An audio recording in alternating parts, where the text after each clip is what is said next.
Cocomi Gimioi Mangana Sabati Mamana, Jiribamgi District Hospital, Vidyanagar Labor Relief Camp Amadi, Jiri Imakai Telna Chingba, Tongan Mamafam Sing Yangsin Bahokray. Nasigi Yangsin Kongchat Aduda Cocomi Head Office Ki Kokondana, Yumkaibam Surjit Kumar Kuman, Media Kokondana, Fizam Shyamchan, Finance Konvana, Laikram Jayanta, Nongtongbam Sana Jauba, Ningthozam Dipanjit Kaloinana, Cocomi Jiribam Branch Ki Thomi Singamadi, Tongan Beluf Ki Luching Sing Susarkya Ki, Kongchat Aduna, Ihan Hanbada Jiribamgi District Hospital da Thungladuna, Hospital Asigi Awat Apa Cocomi Na Yengshinkhre, Hospital Asida Mayok Nadiba Khudong Chadaba Singi Matang da Paladuna, Cocomi Head Office Ki Kokonvana, Yumkaibam Surjit Kumar Kumana Baumi Sing the High, Hospital Asigi Infrastructure Khara Semgat Chagatpa Haurabasu, Hospital Asida Laifam Thopa Doctor Amadi Staff Ki Masing Ka Hena Wat Pathengnarake, Hospital Asigi Staff Chamaga Supna Manga Legedabagi Manungda Kunga Humdoi Khak Leiramki, Hospital Asi Specialist Doctor Amata Yaudana Hospital Asida Punba Doctor Masing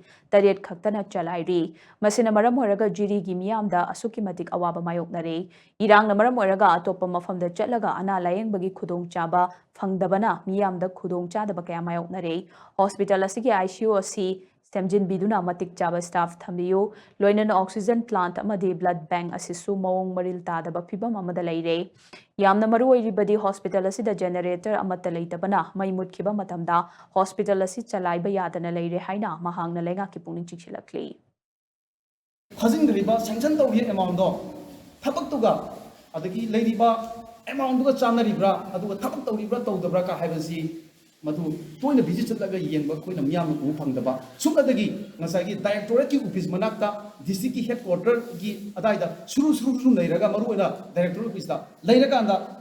Haidopangam the Baze, Machine of Madame Oraganda, Tongan, Jirigi, Jiribangi, Fosa Natana, Manipuri Singamati Tamda, but until labor Zagazaga Mayamzi, health sectors is Soda Madame Oraganda, Cocomi Miana Pamiba, Masama Pabakuna, Tijang Kajang Daba, Adu Masama Pabakuna, whenever you about Manglanda, Miana Laura Lapaze, Asugumba, Department Kangu Singna, Tamoy Singa, Katoba Magaloena, Tabak Tabadigi, Nasi, Jiriba, Mamadi, Ataya Topada, Nangiba, health sector gilam da sotari base will be the high of